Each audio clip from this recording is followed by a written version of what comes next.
ոչ մի կատակ ավելորդ Մելոգրանո անեկդոտ։ Այ Միշել, բայց ես ասի, այսօր թորանս հետ գնում էինք խանութ,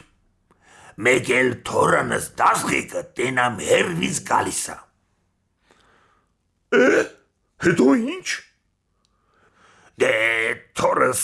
դասի չեր գնացել, ասի թրի դասղիկըտ եկավ։ Վայ, հասցրեց թորըտ, ու չբռնվեց։ Չեմի թռնել, շան տղեն ասում է պապ դու թռի, ասել են որ այսօր քո պանի խիդանա,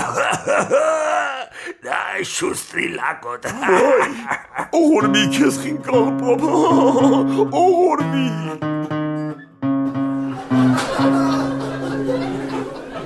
Մելոգրանո անեկդոտ։